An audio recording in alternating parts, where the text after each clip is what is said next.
duit ya siapapun lah. Jadi sebenarnya orang datang dia pengen, Mbak aku nitip nanti buat teman-teman kayak gitu.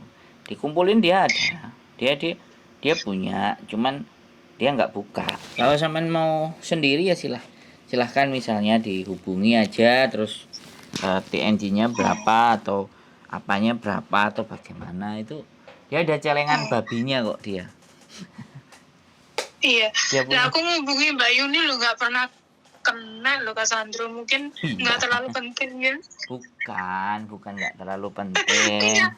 Maksudnya curhatannya kan mungkin ya curhatan seperti ini gitu loh. Mungkin aku sudah bisa. Nggak ada, kita nggak bilang ya mungkin ketika ada prioritas iya, tapi tidak ada yang tidak penting ketika seseorang mengapresiasi diri kita.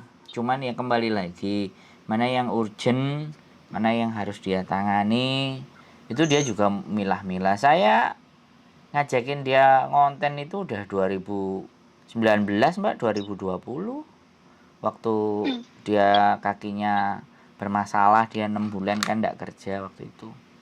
Nah terus iya itu aku dengar juga. ya kan, terus habis itu dia di Bandung, terus aku dipanggil diajak kerja di situ. Ya udah aku bilang oke, ayo bantu, tapi saya resignnya duluan. Cuman hatinya mulia ya, bagus, kami terima kasih. Ya kalau suatu saat bukan kayak sampean, bukan nggak bisa membantu, ya bisa membantu dengan sampean juga curhat bahwa pengalaman terus bagaimana akhirnya sampean bisa keluar dari persoalan dan masalah ini, itu kan juga bagian dari cerita. Iya, kemarin itu aku kan cerita sama Kak Sandro yang itu tuh, bosku bawa itu tuh. Sekarang nggak tahu sama aku itu gimana, mungkin dia juga yang bawah itu yang majikanku perempuan yang di bawah itu kan juga tahu sudah gitu kan.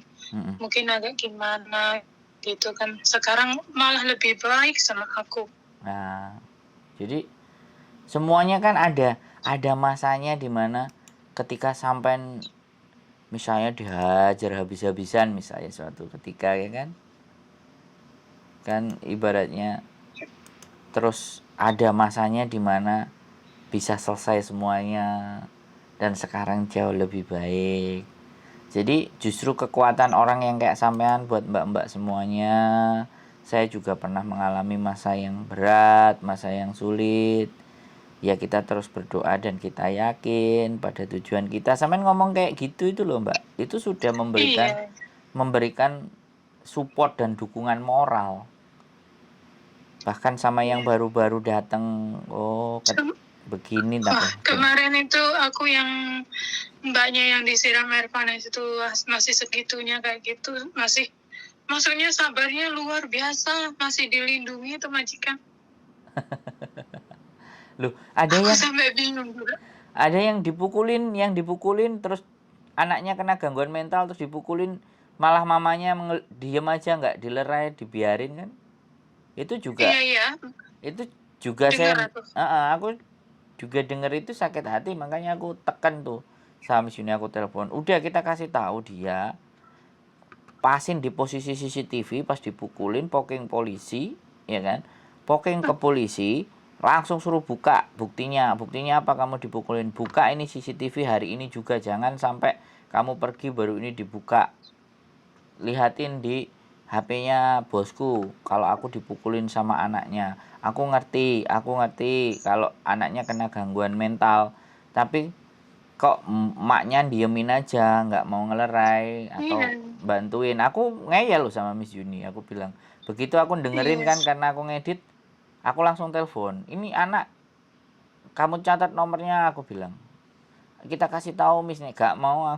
Kadang-kadang kita terus jadi dengerin kayak gitu karena kan pasti beda pendapat toh Mbak, menghandle sesuatu itu kita pasti beda pendapat, dan makanya itu terus kita pasti diskusi, arek iki dipiekno. Kayak kemarin aku juga diceritaku kan ada anak narkoba, aku tanya sama dia, iki jalure gimana rute nih, ya pertama kamu tetap harus ke agent dulu, jangan ke KJRI, tanya ke agent. Kemarin baru denger itu, baru lihat. Nah itu saya juga diskusi sama Miss Yuni, kita ngobrolin. Jadi kita cerita, kita ngomongin, kita harus kayak gimana ini di Piekno. Bahkan hari ini kan dia berangkat tuh, yang anak apa namanya bayar rumah sakit hampir 75.000 Hong Kong dolar itu. Iya. Dia berangkat, dia nganterin ke social welfare. Dampingilah. Iya kan. Ya lama hidup di dunia cuman sekali, kita mau jadi apa gitu. Uang banyak, kaya itu terus buat apa kalau melihat banyak orang-orang yang jauh lebih susah gitu kan.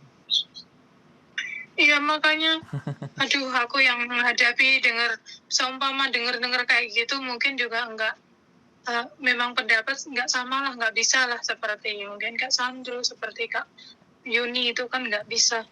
Kita cuma nonton aja, dengerin terus jadi muhasabah kan. Iya bener ya, memang itu penting, muhasabah ke dirinya sendiri. Seandainya aku yang kena kayak gimana ya, aku berarti seperti ini, aku masih bisa bersyukur, aku masih bisa ini bisa itu kan. Nah itu kan ngambil positifnya pasti di situ Mbak. Akhirnya sampean punya kekuatan, dan siapa tahu nanti kita bisa kumpulin bareng-bareng teman-teman, dan suatu saat terus kayak sampean. Kayaknya kalau dikumpulin gitu pasti bisa.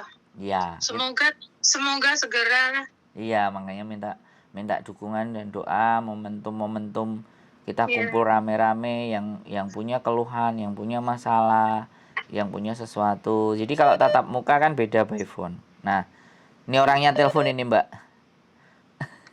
Miss Yuninya telepon. Saya angkat dulu ya Mbak. Sehat selalu Mbak ya.